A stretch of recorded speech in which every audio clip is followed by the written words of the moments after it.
So, alhamdulillah wassalatu wassalam ala rasulillah wa ala alihi wa sahbihi ajma'in. Mabad. Assalamualaikum warahmatullahi wabarakatuh. Waalaikumsalam warahmatullahi wabarakatuh. So, alhamdulillah mga kapatid, nandito tayo ngayon sa bukana at bunganga ng bulkan dito sa Al-Wa'bah. Mountain region, alhamdulillah. So, habang ginagawa ko ng ating mga kapatid ang pagtitimpla ng ating inumin, no? Ano wag lasing inumin yan? Dalawa pala yan. Yes, dalawa yan. So, hi ka. 3 in 1. Okay. Alhamdulillah. Dito kayo. So, nandito tayo ngayon para makipagpanayam sa ating kapatid at ating tunghayan kung paano siya yumakap sa Islam. But actually, hindi lamang kapatid, lahat ng mga nandito na Masya Allah, ay isa-isahin natin interviewin inshallah subhanahu wa ta'ala. Okay, wag ka nang umangal dyan. Nakikita mo yung karapan mo. Ako mo daw dyan, bro. Okay.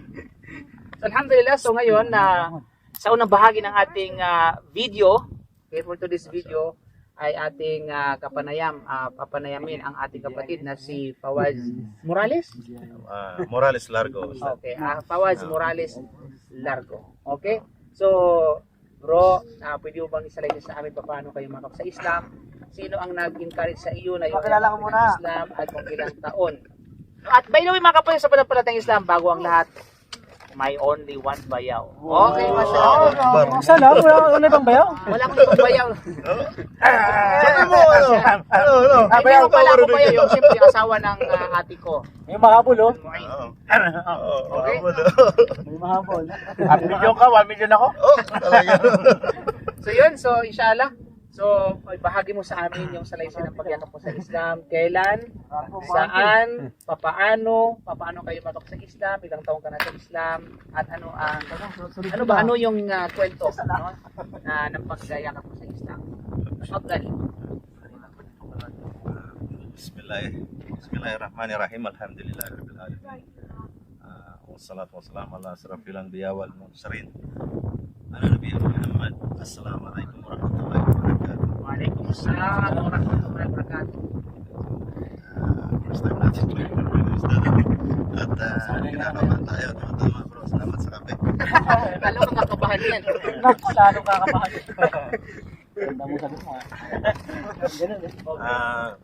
Actually, nag-umpisa po ako dito sa Saudi Arabia 1998.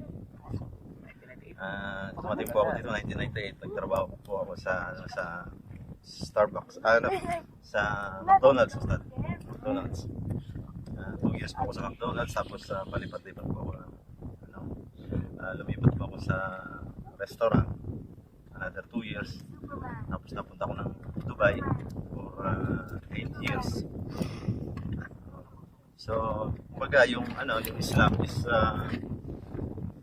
nakakuha ko ng mga impormasyon patungkol sa Islam kasi nakikita po natin yung mga kapatiran nating Muslim kung paano sila magdasal at paano isabuhay ang Islam.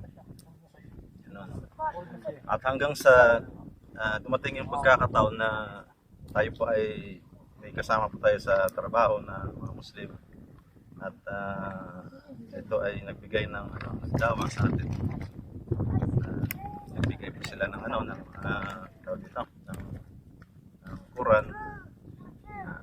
Tapos dagdag pa diyan is may mga brothers din na kung saan sila ay nagbibigay ng konting dawa patungkol sa Islam. Yan po. Dito sa Saudi Arabia. Sa Saudi Arabia po.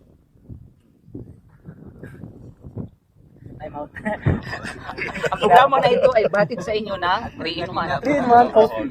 Ken coffee. Okay, coffee. Live ba yun?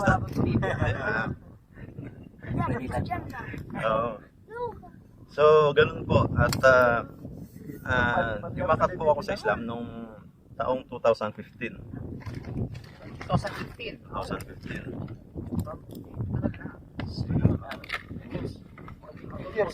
8 years. Siguro dahil sa mga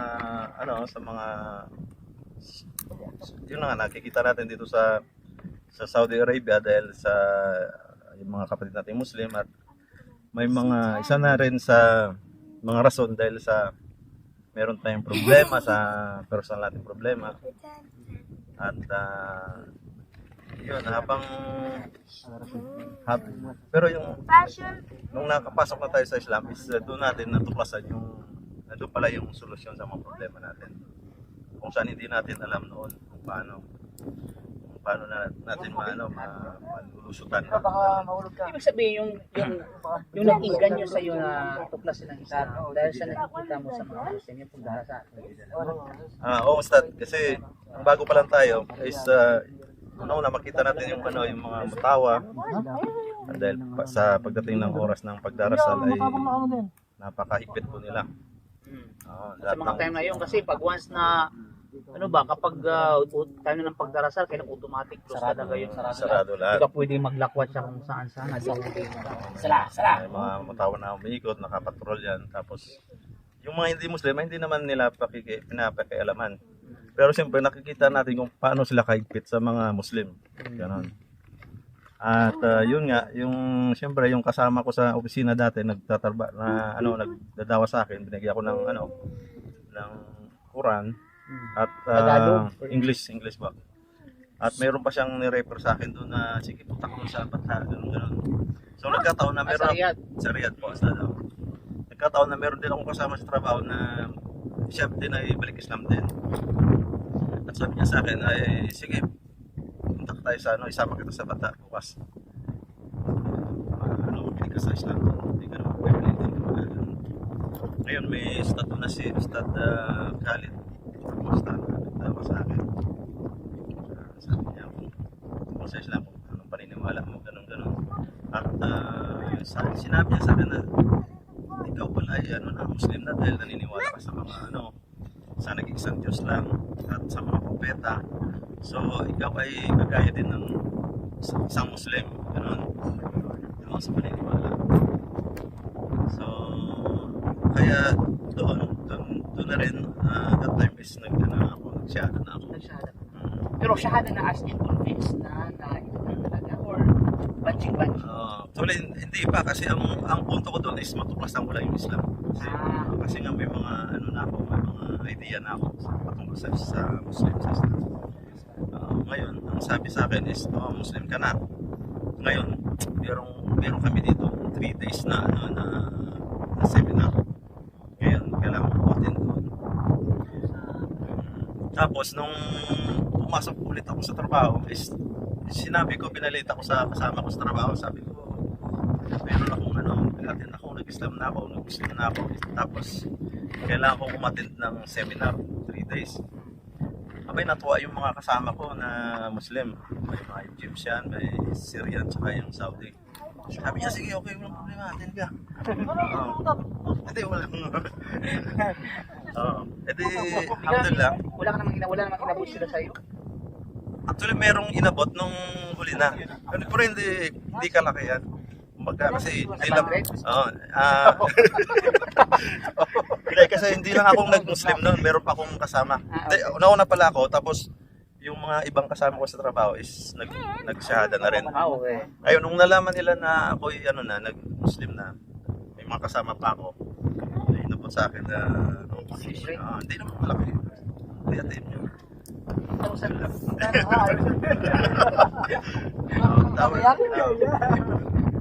Yun. Tapos nag-seminar ako doon na experience na gano'n na. Agapay may paliwanag sa Islam, tapos natulog kami. Tapos kinabukasan yung Fajr is sarap na tulog ay ginising kami lahat, napulawag kami na gano'n. Nagulat ako. So yun pala yun ang turo sa Islam na kailangan magdasal.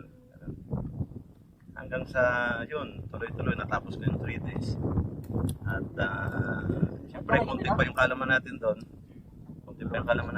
At sa tuwing nagpupunta tayo sa Islamic Center, mayroong pag-aaral, doon natin nakukuha yung dagdag kaalaman. Hanggang sa yun, dahil sa pag-aaral, yung mga problema natin sa buhay natin ay nakikita natin doon yung solusyon kung paano.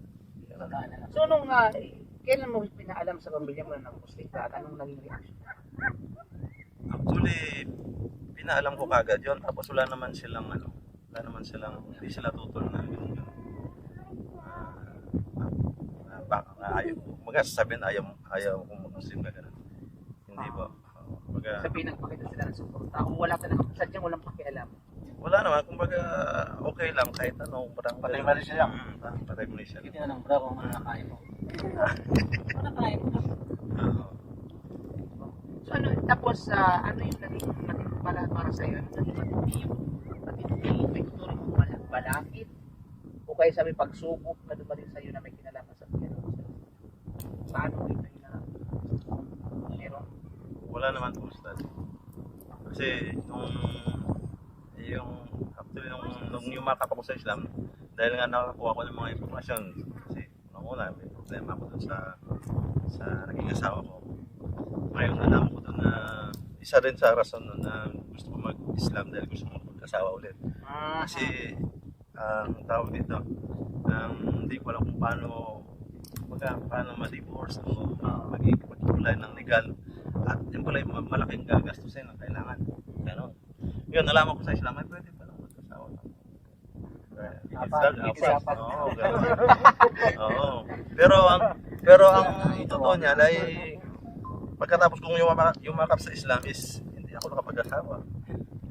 Hanggang sa Dumating ako sa buhay. Tayo, Ustad. Parang nag-iba yung bayaw ah. Parang iba yung bayaw. Mashallah, alhamdulillah. So, ibig sabihin dito, ikaw pa lang ang Muslim sa pamilya mo. Hindi po, Ustad. Yung kapatid ko, unang-una yung anak ko na panganay, nung nag-hajj ako is nag-shahada na siya. Una nag-shahada sa Pilipinas, tapos nung nag-hajj ako, nag-shahada sa ulit. Online yun kay Ustad taga Bacolod, si Ustad pinamatay na si Ustad Abu Omar. Abu Omar Albert. Abu Omar kalimutan ko. Muhammad de la Peña. Muhammad de la Peña, yun, nagshahada siya doon. Tapos yun lang after no, kayo lang dalawa Muslim.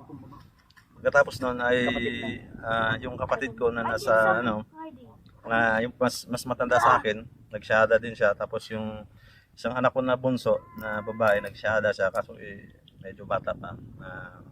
Hindi rin ako makapag-focus dahil malayo kami sa isa't isa. Nagshahada na siya noon, maliit pa. Tapos meron pa akong isang kapatid din sa Dubai. Nung nagpunta ako sa Dubai ay nagshahada din siya. Sinama ko doon sa palasyo ni Sheikh Said Al Maktoum. Okay, kasama ko si Ustad Yaya Makiran. Alhamdulillah. So at least na natunghayan natin ang kwento ng buhay ng pagkakap sa Islam ng ating kapatid. Ano ang gusto mong ibahagi at ano mo ba niyahan yung mga non-Muslim na tunghayan nila sa paano sa atin yan? Sa mga kaibigan natin, mga kamag-anak na hindi pa Muslim, ay wag po tayong sarado sa isang bagay lang. Dapat open tayo matuklasan yung lalong-lalo na yung kaligtasan natin sa kabilang buhay. At dahil ako nalaman ko yung Islam, ay doon ko natuklasan yung yung turo na wala sa hindi Muslim at yung turo sa Islam. Ganun. So maraming pagkakaiba dahil nung ako ay bata pa na isa ako sa naging sakristan ako. Ikaw isa kang sa sakristan pala grade 4 ako naging sakristan ako pero wala lang. So magaling ka Quran ka? Gitarista ko bro. Hindi, pagdating sa kanta, kumakanta din tayo ng sample. Mga Gunggubi. Ano makilala? Kilala ka tayo dyan. Kaya sa wala na nung nimakap tayo sa Islam, dahil nalaman natin na yun ay pinalisan ng Quran. mabawal. Nag-aaral tayo. Isang Grabe. banal na Quran. Sulat ng kahap.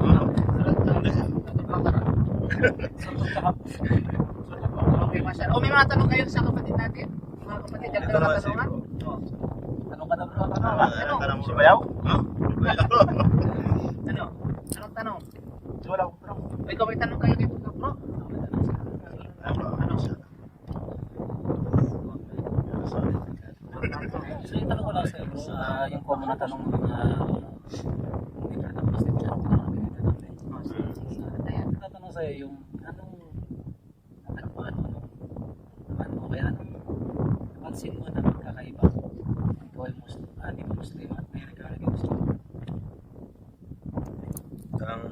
Actually yung dyan yung yung kapayapaan sa sa Islam.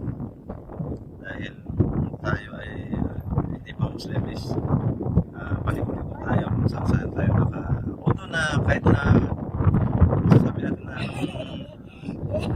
bago pala ako sa Islam is nandiyan pa rin yung mga bisyo, pero kumbaga may reminders na dumadating siyempre kasi nag-aaral tayo, may mga kapatid tayo nagpapaalala is nandun po yung paalala na huwag mong gawin yan dahil bawal yan dito po sa Islam yan.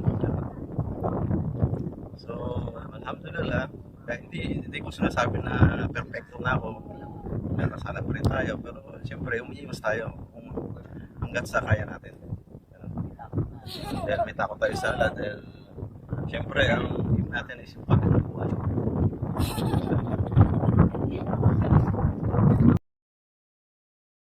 Mga suluhin ka. Kabahan ako niya sa mga tanong niya. Tanong pa. Bismillah, alhamdulillah. Pero siyempre ang katanungan kauna, ako ay maligaya at tuwang-tuwa ang aking puso dahil nag-asawa ka na bro, alhamdulillah. Ano yung pagkakaiba nung ikaw ay nung wala ka pang asawa at sa ngayon na ano ba yung nararamdaman mo nung nagkaroon ka na ng asawa bro? Alhamdulillah. Para namang para namang first time nag-asawa ni so kapatid. Sa Islam naman study kasi Christian siya, wala iba yung feelings ng Christian eh. Sa Muslim na may asawa ng isang Islam, anong pagkakaiba nun? Obligado mong sagutin. Kristiyano ka kasi, iba yung feelings mo nung Kristiyano ka. Iba naman yung napangasawa mo nung naging Muslim ka. Siyempre Muslim din napangasawa. Yung nga kasi dahil sa naging kasi hiwalay na kami nung dati kong asawa dahil nga sa may problema. Tapos nung naging hiwalay na ako sa dati kong asawa at hindi maiwasan, siyempre meron tayong nakakausap diyan, nakaka-chat tayo sa yun. Dahil kumbaga yung paraan na yun is hindi yung paraan ng Islam, kumbaga kung Kaya naghahanap parang gano'n. hindi. Kumbaga kung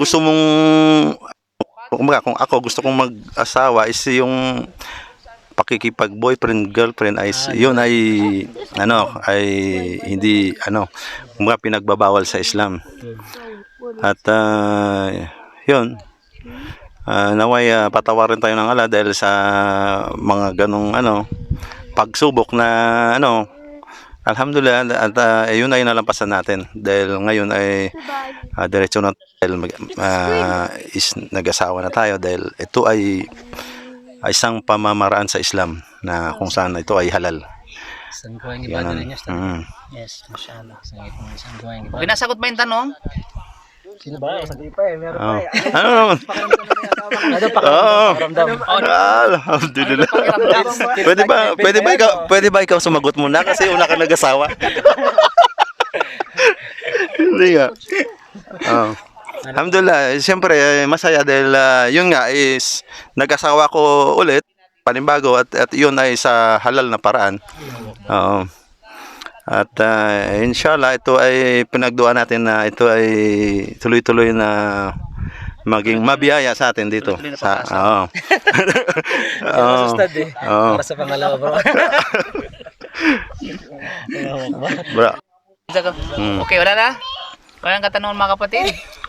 Bro, Okay, so alhamdulillah. ang susunod, So maraming salamat sa iyo pagbahagi sa iyong salaysay at gayon din sa kwento ng iyong buhay sa pagyakap mo sa Islam at sa mga ilang bagay na bahagi ng iyong pagyakap sa Islam. Alhamdulillah, naway inshallah ay magbigay ng inspirasyon sa ibang tao na hindi pa huli ang lahat, no? Minsan kasi alam mo mga kapatid, no? Minsan kasi ang Islam dahil sa ang ibang mga non-Muslim sa dami ng problema nila ay wala silang makikitang solusyon sa kanilang problema. Kaya ang pinasok na lamang nilang Islam. At dito nila tagpuan yung Kaya pa. ultimate na solusyon sa kanilang mga problema. Subhanallah. Kaya nga Islam is a solution to all the problems. Sabi nga nila, no? Ang Islam ang tanging solusyon sa lahat ng problema. Lahat ng problema, no exemption. Subhanallah. Financial, physical, at lalong yung tinatawag na spiritual. No? So inshallah, at nawa inshallah ay maiparating at maging inspirasyon yung mga kwento natin sa ibang mga tao pang tahakin nila ang pagyakap sa Islam at matunghayan nilang Islam. At wag natin husgahan yung mga tao na yumakap sa Islam dahil lamang sa mga bagay-bagay ba, material. Baka marahil yung pa yung magiging, 'di ba, magiging tulay sa kanila papaano nila talagang i-embrace na heartedly yung tinatawag na Islam. Maraming mga kwento tungkol sa bagay na mga kapatid. Kagaya ng ating kapatid, no?